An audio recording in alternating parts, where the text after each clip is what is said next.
Avant que cette vidéo ne commence, je vous invite à aller faire un petit tour sur ma chaîne Twitch, le lien sera en haut de la description. On est bientôt à 150 followers, ce qui pourrait représenter, et ce qui va représenter un tournant majeur et déterminant pour ma chaîne Twitch, autant que ma chaîne YouTube.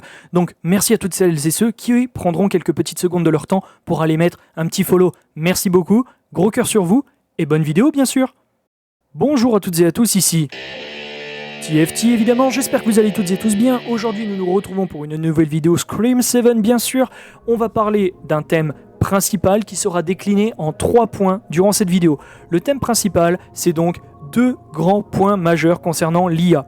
En effet, si vous vous posez, oui vous derrière votre écran, si vous vous posez les questions comment l'IA et les IA vont-elles être utilisées et comment vont-elles influencer Scream 7, ainsi que la question pourquoi les acteurs incarnant précédemment les tueurs de la saga ont été dévoilés mais pas leurs personnages de tueurs respectifs, eh bien vous êtes à la bonne enseigne. Je vous dirais bien, mettez-vous bien, posez-vous, prenez un snack, etc. Mais je pense très sincèrement que cette vidéo va être la plus critiquée de ma chaîne YouTube et à raison.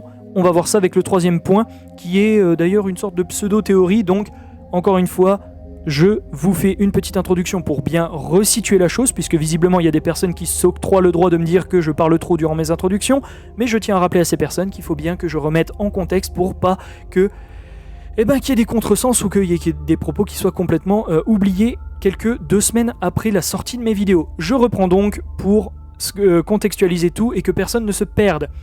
Le problème avec les leaks, c'est que plus on va en avoir qui se concrétisent sur Internet, plus on va soit se concentrer sur quelque chose qui figurera dans le film, ou soit notre esprit partira sur quelque chose de totalement différent. Et vous le voyez, au final, on sera déçu. Beaucoup de personnes ont été déçues avec Scream 6.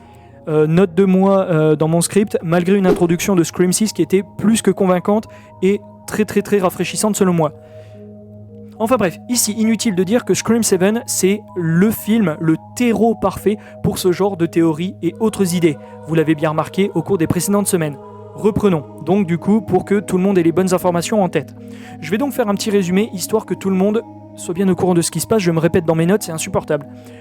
Suite à l'évocation et l'utilisation dans le scénario final des IA, on a bel et bien eu la confirmation du retour des acteurs précédents, des acteurs précédents dans les films précédents bien sûr, donc notamment Matthew Lillard et Scott Foley entre autres qui ont, publiquement dit qu'ils étaient de retour dans Scream 7. Premier point donc de cette vidéo, je tiens à vous rappeler, ou pour celles et ceux qui ne connaîtraient pas le principe de ma chaîne, plus on avance dans les théories ou les points, plus on avance dans les points, plus c'est critique. Bref, on commence avec le premier point qui est un point très personnel me concernant, mais qui me fait très plaisir, le retour de Marco Beltrami. Alors oui, comme je le dis, ce point-là est purement personnel, mais pour celles et ceux qui ne connaîtraient pas Marco Beltrami, entre autres, c'est le compositeur, entre autres, deuxième fois, des OST des films Scream, notamment celui de 1996. Je vous invite d'ailleurs très fortement à aller écouter cette fameuse BO, cette bande originale de 1996, car elle est particulièrement efficace encore aujourd'hui. Bon, c'est une perfection de tension, de stress et d'angoisse mélangée étrangement à des morceaux qui sont beaucoup plus mélancoliques et tristes. En ce qui me concerne, c'est un ensemble d'OST que j'apprécie particulièrement écouter dans mon temps libre, notamment quand je suis en train de rédiger ces scripts de vidéos Scream. Je me permets humblement mais sûrement de souhaiter un excellent retour à Marco Beltrami pour ce projet qu'est Scream 7. Au moins, vous pouvez être sûr que niveau musique, ça sera une perfection. Donc félicitations pour le retour sur le projet et mes plus chaleureux souhaits de réussite pour le film et sa musique. À partir de ce moment de la vidéo, donc attention aux leaks et aux spoilers potentiels, vous êtes prévenus, la marmotte et le panneau sont là pour vous le rappeler. Deuxième point du coup, les leakers très connus et fiables parlent du film. Oui, bon, évidemment, fallait bien qu'on en parle à un moment, il y a beaucoup d'informations qui auraient leaké, donc c'est pour ça que je dis attention aux leaks et spoilers potentiels, c'est parti. Vous le savez, je coupe et recoupe plusieurs sources avant de faire une vidéo. C'est pour ça qu'elles prennent du temps à arriver et c'est surtout pour éviter de dire n'importe quoi et qu'une vidéo soit erronée le lendemain ou le surlendemain. Ça, je risque de le répéter très souvent, si ce n'est à chaque vidéo, mais vous le savez maintenant, c'est pour ça que je prends du temps à faire ces vidéos pour vérifier la véracité de mes sources. Les leakers disent, je cite, ouvrez les guillemets, « Les tueurs qui sont de retour auront un rôle bien plus significatif que vous ne pouvez l'imaginer. Certains pourront ne pas apparaître dans le sens physique du terme, mais leur utilisation via les IA est aussi effrayante qu'efficace. » Les leakers poursuivent en disant également, je cite, « On parle ici d'IA comme celle que l'on trouve d'ores et déjà dans notre société. Au début du film, Sydney va croire que les photos, voix et vidéos sont vraies. Mais une fois qu'elle va les subir de plein fouet, elle va se rendre compte que quelque chose ne va pas. En effet, en analysant les visages, elle se rendra compte qu'ils sont assez inexpressifs et que dans le fond, donc dans le fond de la vidéo, des artefacts vidéo, comme par exemple des couleurs, des contours mal dessinés, etc., sont visibles. C'est à ce moment-là que Sydney comprendra que tout ce qu'elle a subi est faux. Fin de citation. Fin de cette citation. Je vous partage également une autre chose dite par ces leakers-leakeuses en question. Ouvrez les guillemets. Plus le film avance, plus Sydney commencera à ignorer les mails, photos, vidéos que les Ghostface lui envoient. Fin de citation. D'un point de vue de scénario, donc, les leakers et leakers expliquent enfin, avant-dernière chose qu'ils expliquent, ouvrez les guillemets, ce film ne sera pas une répétition cette fois. Il y aura des hommages, évidemment, mais rien qui ne recopie, colle grossièrement ce que l'on sait déjà et de ce que l'on a vu dans les épisodes précédents. À part bien sûr certaines catchphrases du tueur entendues dans les films d'avant. Note de traduction, les catchphrases, c'est un peu les phrases cultes dites par les personnages de la saga. Exemple, si on avait Stumacher, ce serait par exemple « J'ai toujours eu un petit faible pour toi, Sydney ». Voilà. Fin de citation. Autre chose, dernière citation, qui ne va pas plaire à tout le monde, mais il semblerait que, je cite, ouvrez les guillemets, à l'heure où je vous dis ces infos, les seules personnes annoncées officiellement n'ont été présentes que pour enregistrer des voix. Le reste n'apparaîtrait qu'en images seulement. Fin de citation. Ouais, voilà, donc c'est à partir de là, je pense, où ça va faire couler de l'encre dans les commentaires, mais bref, à juste raison.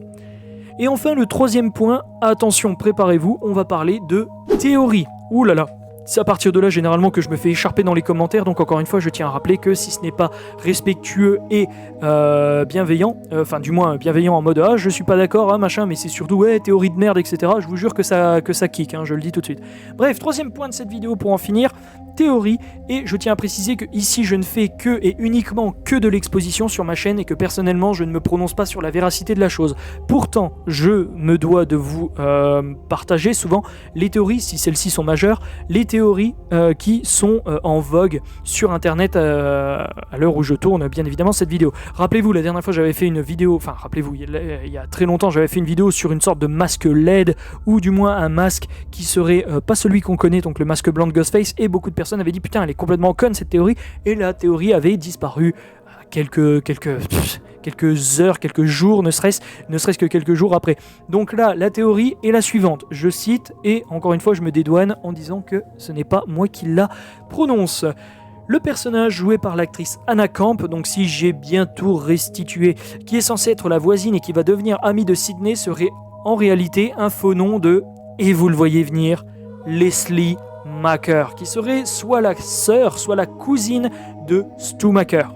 Et oui, ce personnage n'a pas été oublié, son concept, sa place dans l'histoire faisait partie cruciale d'un early draft de Scream 7. Un early draft, c'est-à-dire, note de traduction, un premier jet du scénario de Scream 7. Donc, pour en revenir sur ce truc-là, le personnage qui serait joué par Anna Camp, l'actrice Anna Camp, son personnage serait en fait la sœur ou la cousine de Stu Macker qui serait cachée sous une autre identité, tout comme le fera très probablement Sydney lors de Scream 7, et à la fin on apprendrait du coup qu'elle a fait tout ça méticuleusement pour se venger. Encore une fois, je tiens à dire que pourquoi est-ce qu'elle n'a pas attaqué plus tôt, pourquoi elle n'a pas attaqué de manière plus féroce, pourquoi elle a attendu ce film en particulier, etc. Encore une fois, je tiens à rappeler que je me dédouane de toute prise de position par rapport à ces leaks, bien évidemment. Je vous remercie donc d'avoir suivi cette vidéo, c'était TFT. Passez une bonne fin de journée, portez-vous bien, et on se dit à bien vite. Et oui, n'hésitez pas à faire un petit tour sur ma chaîne Twitch, bien évidemment, si le temps et le cœur vous en dit. Merci d'avance, c'était TFT, salut, portez-vous bien.